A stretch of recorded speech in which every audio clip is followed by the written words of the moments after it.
जब नदी में डूबने से 10 साल की बच्ची की जान बचाने आई वानर सेना और फिर जो हुआ उसे देख सभी लोग हैरान हो गए। दोस्तों, कहते हैं जो भक्त कलयुग में हनुमान जी को सच्चे मन से पुकारता है तो स्वयं हनुमान जी उसकी मदद करने के लिए किसी न किसी रूप में दौड़े चले आते हैं और इसका जीता जागता उदाहरण है आज की ये खास वीडियो।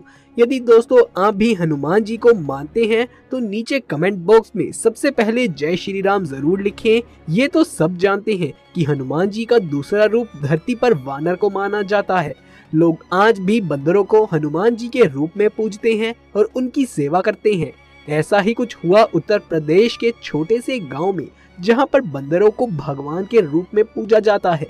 दरअसल सालों पहले इस गांव में एक ऐसी घटना घटी जिसके बाद यहाँ पर बंदरों को भगवान के रूप में पूजा जाने लगा। जी हाँ दोस्तों, यहाँ पर एक प्राचीन हनुमान जी का मंदिर है जहाँ पर बंदरों का जमावड़ा लगा रहता है। काफी संख्या में बंदर मंदिर के ऊपर और आसपास के पेड़ों पर लदे रहते हैं।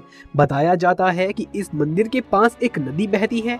मान्यता है कि जो भी भक्त इस नदी में स्नान करता है तो उसके सभी रोग और दुख कष्ट दूर हो जाते हैं। दोस्तों, इसी गांव में हरिया नाम का एक व्यक्ति अपनी पत्नी और 10 साल की बच्ची लक्ष्मी के साथ रहता था। हरिया जब 9 साल का था तब वो हनुमान जी का परम भक्त बन गया था। वो रोज सुबह शाम हनुमान जी की पूजा करता था और 11 बार हनुमान चालीसा का पाठ भी करता था। दोस्तों, हरिया सप्ताह के हर मंगलवार पास ही में बने हनुमान मंदिर में जाता और हनुमान जी को चोला चढ़ाता था और उसके बाद बंदरों को केला भी खिलाता था। हरिया स्वभाव में बहुत ही विनम्र और दयालु था, इसीलिए गांव के सभी लोग हरिया का आदर करते थे।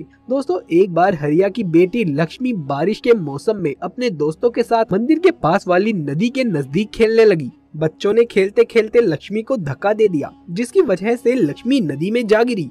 बारिश में बहाव तेज होने की वजह से लक्ष्मी पानी में डूबने लगी। ये देखकर उसके साथ खेल रहे बच्चे गांव में जाकर सभी को इस बारे में बताने लगे। सभी गांव वाले और लक्ष्मी के माता पिता भागकर नदी के पास पहुंचे तो वो देखते हैं कि लक्ष्मी नदी के बीचों बीच फंस गई है और मंदिर के पेड़ पर बैठा एक बंदर नदी में कूदा और लक्ष्मी के कपड़ों को अपने मुंह में दबाकर तैरता हुआ लक्ष्मी को नदी के तट पर छोड़ दिया। ये दृश्य देखकर हर कोई हैरान रह गया। लोगों को अपनी आंखों पर विश्वास ही नहीं हो रहा था।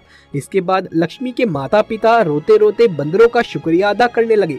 साथ ही में हनुमान जी का भी उन्होंने बहुत बहुत धन्यवाद किया। लक्ष्मी के पिता ने उसी दिन मंदिर में प्रसाद चढ़ाया और बंदरों को केला खिलाया। दोस्तों, अगली सुबह सबसे हैरान कर देने वाली बात ये थी कि अचानक ही लक्ष्मी के मन में भी हनुमान जी और बंदरों के प्रति भक्ति की भावना जागृत हुई और वो रोज सुबह शाम हनुमान जी के मंदिर जाती और वहां जाकर पूजा अर्चना करने लगी। हर मंगलवार मंदिर के पास मौजूद सभी वानर सेना को वो केला खिलाती। बताते हैं कि जब से लक्ष्मी ने ऐसा किया उसके घर की परिस्थिति बिल्कुल बदल गई। वो अच्छा जीवन व्यतीत करने लगे। उनकी जिंदगी में इतना बड़ा बदलाव देखकर दूसरे वासी भी लक्ष्मी की तरह ही हनुमान जी की पूजा पाठ करने लगे और बंदरों की सेवा में जुट गए। धीरे धीरे वहां पर बंदरों का झुंड बन गया और तब से ही उन बंदरों को हनुमान जी के रूप में पूजा जाता आ रहा है। इतना ही नहीं, वो बंदर आज भी गांव वालों की मदद करते हैं। क्या हुआ जब एक लड़की की गर्भ से पैदा हुआ सांप, फिर जो हुआ उसे देखकर आपकी आंखें फटी की फटी रह जाएंगी। दोस्तों, एक औरत इंसान को जन्म देती है और अपनी पीढ़ी को आगे बढ़ाती है, लेकिन क्या आपने किसी इंसान के शरीर से किसी सांप को पैदा होते हुए देखा है या फिर सुना है? रूह कपा देने वाली ये घटना काल्पनिक नहीं है, बल्कि एक सच्ची घटना है और एक इंसान है जिसने सांप को जन्म दिया है और जब भी कोई उसे मारता तो वो सांप उसे दिखाई नहीं देता। ये असंभव लगता है, शायद आप भी यही कहेंगे, लेकिन ये बात यदि आप हिमालय के मणि जिले में स्थित देव पशाकोट के आसपास के लोगों से पूछेंगे तो उनका जवाब सुनकर आपके पैरों तले जमीन खिसक जाएगी, क्योंकि उनका जवाब होगा जी हाँ, ऐसा ही हुआ है।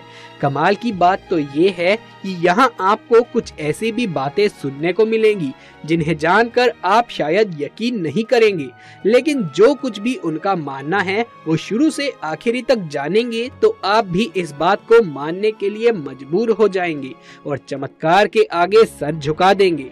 तो आइए जाने ये चमत्कार कैसे हुआ, कैसे एक कन्या ने दिया सांप को जन्म और वो किस तरह देवता बनकर पूजा जाने लगा।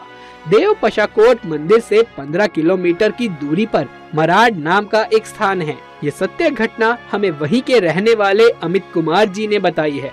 अमित जी बताते हैं कि एक चरवाहे की बेटी पशुओं को चराने के लिए मराठ जाती थी। वहाँ एक सरोवर था। वो जब थक जाती तो वहीं बैठ जाती, प्यास लगती तो उसी सरोवर का जल पी लेती, लेकिन हर रोज उसे एक आवाज गिर जाऊं सुनाई देती। उसे कुछ समझ नहीं आता। वो पानी पीती और उस आवाज को अपना वहम मानकर घर वापस चली जाती। सरोवर का जल पीने से चरवाहे की बेटी दिन ब दिन कमजोर होती जा रही थी। एक दिन उसकी माँ ने उससे पूछा कि बेटी, आखिर तुम्हें क्या हुआ है, तुम इतना कमजोर क्यों होती जा रही हो। तब उसने सरोवर के जल की सारी घटना अपनी माँ को सुनाई। इस पर उसकी माँ ने कहा कि जब इस बार उसे गिर जाऊं की आवाज सुनाई दे तो वो कह दे कि गिर जाओ। दूसरे दिन जब लड़की पशुओं को लेकर सरोवर किनारे गई और पानी पीने लगी तो फिर से वही आवाज उसे सुनाई दी, गिर जाऊं। तब उस लड़की ने माँ के कहे अनुसार कह दिया कि गिर जाओ। जैसे ही उस लड़की ने कहा गिर जाओ तो नदी किनारे स्थित पहाड़ तुरंत ही गिर गया। इसके बाद जबरदस्त बारिश हुई और वो लड़की वहाँ से गायब हो गई और पानी में बहती हुई टिक्कन पहुँच गई। वर्तमान में इसी स्थान पर पशाकोट देवता का मंदिर है। कहते हैं कि पशाकोट देव ने उस लड़की से विवाह कर लिया। काफी वक्त बीत गया तो वो अपने मायके मराठ गई, जहाँ पर उसने सांपों को जन्म दिया। ये देखकर उसकी माँ अचंभित रह गई और सांपों को मारने का प्रयास करने लगी, लेकिन तभी वो लड़की और वो सांप सभी गायब होकर टिक्कन पहुँच गए। यही सांप महानाग, अजियापाल और ब्रह्मदेव के नाम से प्रसिद्ध हुए। मान्यता है कि जिस तरह चरवाहे की बेटी गर्भावस्था के दौरान अपनी खुशियाँ बांटने के लिए अपने मायके गई थी, ठीक उसी तरह पशाकोट देव आज भी हर 3 साल बाद सांप के रूप में मराठ जाते हैं। कहा जाता है कि वो उसी नदी से होते हुए जाते हैं जहां पर वो चरवाहे की बेटी पानी पिया करती थी। मान्यता है कि जब भी वो मराठ जाते हैं तो नदी के आसपास लोगों को ढोल नगाड़े की आवाजें सुनाई देती है।